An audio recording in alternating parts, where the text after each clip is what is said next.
Welcome to another episode of Thoughts from the Crawlspace. Today we are going to be busting some mold myths. We don't consider ourselves mythbusters, but along that line, there's some things floating out there about mold. And so I just wanted to touch on 5 of them today. We may have another episode down the road where we touch on a few more. If you have some questions about mold, feel free to send them in, respond to this video, comment, and we'd be glad to address them. But one of the biggest things that we hear, and I just heard it last week from a friend of mine that called, and she got advice from somebody. They pulled up their bathroom floor next to the tub and they found mold. And the contractor's advice to her was just to put some bleach on it and put the flooring right over it. So myth number 1 is that bleach is a good way to kill mold. Number 1, you never want to use bleach on any porous surface. So anything like wood or even concrete block wall, which is somewhat porous, or any other material, a couch, a chair, anything that's not like concrete, or plastic. You could use it on a vinyl window probably and get away with it. But you don't want to use bleach on mold, on especially wood, and here's why. Mold is created by excess moisture. It needs certain conditions in order to be able to grow. It has to have the right moisture content. It has to have the right temperature, and it has to have food. Well, wood is great food for mold. The temperature in a basement is generally just about right. Same with a crawl space. And then, of course, the moisture content. And in a basement, in a crawl space, you're going to have elevated moisture in general if you're not using a dehumidifier. So let's stick to that example. And so you go into a crawl space and you see mold growing on a joist. Or you can have this in an attic too. So I'm not limiting it to just those 2 areas. But it's got all it needs. It's got the food. It's got the temperature. So mold's got everything it needs to grow in those locations. So along comes bleach. Bleach, depending what kind you use, is about 75 to 90% water. All right, and so we already have a moisture problem that's growing helping to grow the mold, right? And so along comes this person spraying bleach on it. Bleach will kill the stain. Like if it's growing a color, if it's black or yellow or whatever you might have, bleach will kill the stain, but that's not killing the mold. Especially on porous surfaces, mold goes into the root. The roots go into the wood. And so you have to have a product that can get the roots of the mold, or you're not really killing it. You're just temporarily killing the stain. So in this scenario I brought up at the beginning, let's say you're in a bathroom floor. You have clearly mold growing on the floor. If you just kill that stain and put any kind of flooring over it, you're not going to get what you want done there. And so what you need is a product, something like hydrogen peroxide. It will bubble, it will bring roots to the surface, and then it needs to be removed professionally, usually with a HEPA-vac or something like that. There's different ways to do mold remediation, which we won't get into in this podcast, but just the thing to take away from this is you don't want to use you don't want to use bleach on mold on porous surfaces. Now, if you see you have a little mold developing on your windowsill and you got vinyl windows and you want to wipe it down with that, that's fine. There's actually a lot better things to use than bleach. Bleach can create a toxic combination if you use it on mold. We would suggest something more like peroxide or white vinegar, even soap and water, because essentially what you're trying to do with that mold is clean it. Okay? The best way to take care of mold is not, quote, killing it, which we'll discuss in a little bit, but you want to clean it. And many times that involves removing a material or just removing the mold itself. And that's the best way to deal with all that. So myth number 1, bleach is a good way to kill mold. Absolutely incorrect, and I would not use it in any circumstance. There's really other products you can use that are good for that, so you don't have to resort to bleach. Not to mention, it's not great to inhale, especially the toxic combination of that in mold. So another myth that we hear from time to time is that the only bad mold is black mold. And the fact of the matter, mold in and of itself does not have a particular color. Mold and the mold spores that are growing take on kind of the material color that they are on. So it's based on like tannins in the wood, whatever it's eaten away on, what's ever causing it to grow, it's going to kind of become that color to an extent. All right. And so different kinds of mold can take on different colors. Some of the more common molds that are referred to in the black mold sense would be Stachybotrys or Chaetomium. Those are kind of some of the marker molds that are more common out there. You want a very you don't want almost any of these in a house when you're living there. Like there's some molds like Penicillium aspergillus that you can have a certain level of it and it really doesn't get flagged. But with Stachybotrys, Chaetomium, those kind of molds, you almost don't want any spores floating around because they are considered more toxic. All right. But that doesn't mean it's always black. And so don't judge the mold that you see based on the color. Really, to know if you see mold, you're in your house, you see it in your tub, you see it in your basement, or wherever you see it, you're going to want to get that tested. And here's how we would suggest testing it. All right. Number one, you want to know what the air quality is. All right. Air quality, the only way to test that is through an air quality sample. And that's something that can easily be done. We're going to take a control sample somewhere else. We're going to take a sample of the area that you want tested or several areas that you want tested. And we might also take a swab. If you call up and you just want a swab or a tape lift taken of a particular spot that you see, that really doesn't give us much information. It may tell us what kind, but it doesn't say if it's flowering. It doesn't say if it's producing.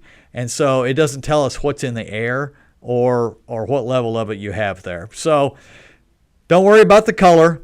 If you do see mold, you got to get it tested to know what kind it is and if it's producing spores that are getting into the air and causing poor air quality.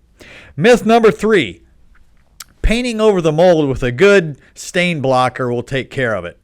And this is not only an inaccurate statement, it's also potentially dangerous. If you see mold, we see this probably most of the time in a basement, maybe a concrete block wall or a poured concrete wall.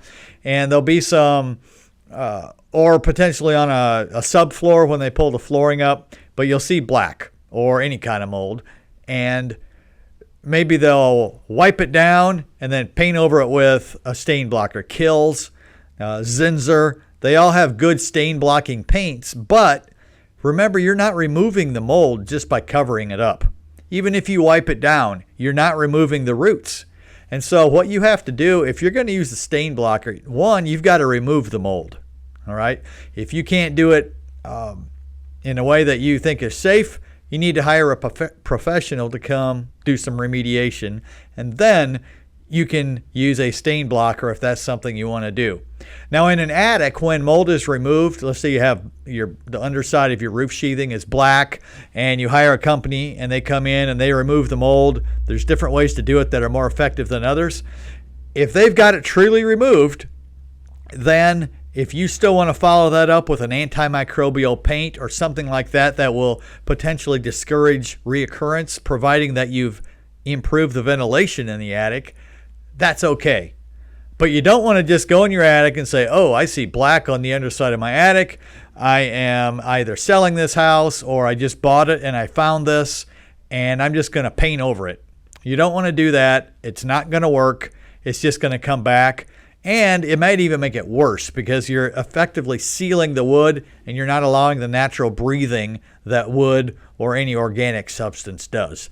So myth number 3 is busted. You don't want to just paint over mold with any kind of stain blocker. You want to, if there's still a stain left after the mold remediation, which happens sometimes, then you can go ahead and cover that stain up if it's something that you need to do. Number 4, and this is probably something you may not have heard before, is that we can kill all the mold in this room. Number 1, technically, you're not killing mold. All right, you have a lot of products that are labeled as mold killers. They're not. Primarily what they are is stain killers. All right, You can kill all the stains you want, but a lot of the mold is still there. The roots are still there. They're still growing. And if you take, for example, a bathroom floor, you pull up the vinyl and you find black under it. There very well may be active growth going on. You can HEPA-vac that off and you can do cleaning with it, but anytime you disturb mold spores, they get airborne. And so if you don't know, if you're not a professional, if you don't have proper equipment, if you haven't contained the situation with negative air pressure and an air scrubber and all that, you're not really helping anything. You're just making the spores go somewhere else. Now, it may not look as bad on the floor, but you're now going to have mold spores floating through the air. So you really have almost created a worse situation because now it's airborne instead of it was just under your flooring and mostly staying there. All right. So make sure that you get it done right and you don't try to do anything yourself in an improper manner. And even if a mold remediation company comes in and they do the proper cleaning and they set it up properly and they do a containment room and they have negative air pressure and they filter the air, you are still going to have some spore count come back when they do a follow-up test. That's just what happens. It's outside of a sterile environment, which is not feasible in the real world, you're going to have some level of mold spores going on. And that leads to number 5.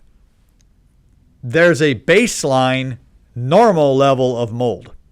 We talked before about Penicillium aspergillus, and those two are combined together because under a microscope, they're hard to tell the difference between the two, so they just kind of combine those two classes of mold. We talked about that. We also talked about Stachybotrys or Chaetomium, which are the more toxic molds. And so you look at that, and you get a reading back from the lab, and some labs will not distinguish as this is a problem or this is not a problem. All right. And then some labs will. They will say it's a problem area or it's normal. So what makes it a problem and what makes it normal? There is no national standard that the EPA or anybody else creates that says mold has to be at a certain level in the air. And the reason for that is primarily because mold is a function, the toxicity of mold is a function of the immune system of the individuals living in that house. All right. And so I can go into a house and there's a certain level of mold and it doesn't even bother me. Somebody else walks into that room and they're immediately starting to wheeze. Their lungs get tight. They sneeze, whatever they may react to with regard to mold. And so it's impossible to create a baseline standard for mold when it affects people differently. Your immune system is the number one thing that is going to affect your reaction to mold. And so if you have it in your house, I'm not saying don't get your house cleaned. You can vastly improve the situation. But you need to deal with your immune system. And we're not here to tell you how to do that. But we are here to tell you that's why there's not a baseline nationally or regionally or locally for the level of mold. Now, there are some common accepted standards that some labs go to when we send in an air sample and it comes back as problematic. It's going to be based on some industry averages. And for example, Penicillium aspergillus, you can have a spore count of around under 500 and that's considered acceptable.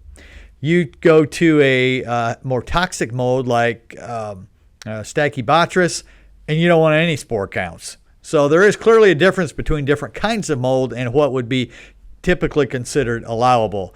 Now, how do they even come up with that industry standard? Well, generally, one good rule of thumb is if we take a control sample, let's say it's outside, and we get a certain level of spore count, and then we come inside and we get a spore count that's at least 10% higher than what we have outside, then that's flagged as we got a source in here that's creating mold, that's creating a potentially unhealthy situation. Now, some people might not even notice that's going on in their house because their immune system doesn't react to it, where another person may walk in the house and they immediately sense a problem because they react to it differently. So while there's no official standard, there are guidelines we go by. If it's a certain percentage above the outdoor sample, then that's something you're going to want to address. If it's significantly higher, more than 10%, 100%, 200% higher, we know we have an active source going on that we do need to find, because it's probably only going to get worse and worse. And so for mold to keep growing, for mold to, take over your house, one of the worst things you can do is, if you've had a water event in your house, is to just kind of mop it up and move on. Let's say you had a bathtub overflow on your tile floor, or maybe your hardwood floor, and you mopped up all the surface water, but you didn't account for the water that got under your hardwood floor. Now you have water under the hardwood floor that's just going to sit there, and it's going to create mold. And that's going to seep out through the pores, and you're going to have an ongoing situation. You might not even notice it for 2, 3, 4 months down the road, but it's growing, and it's something you haven't dealt with. So this really isn't a myth, but just a bit of advice. If you have a water event of any sort on a surface that is not obviously containable, like if you have something spill on your bathroom or your basement floor and it's all concrete, no problem. Mop it up, move on. But if it gets under a material, under linoleum, like around a toilet, if a toilet leaks, if you see that purple or blue staining around a toilet, really what that is the mold is feeding on the glue on the bottom of the linoleum. So you haven't just had a leak, you've got a mold problem. And so all those need to be addressed. So back to myth number 5 is that there is a baseline, quote, normal level of mold. There isn't. It's a function of your immune system. If you're concerned about mold, you need to make sure you get your house tested. I would test any house I bought, brand new, slightly used, old. I would test them all. You might have it in the walls. You might have it obviously in an open area in the basement. You might have had a water event that's somewhat obscured. That mold testing can help to identify. So these are some of the 5 myths that we have found over the years pop up from time to time that are just inaccuracy regarding mold. So if you have any questions on it, please let us know, and write to us, call us, whatever is your means of communication that you'd like to use, and we'd love to answer those questions. So thanks for watching, everybody. Make sure don't forget to like us below, share this podcast with your friends, and have a great day.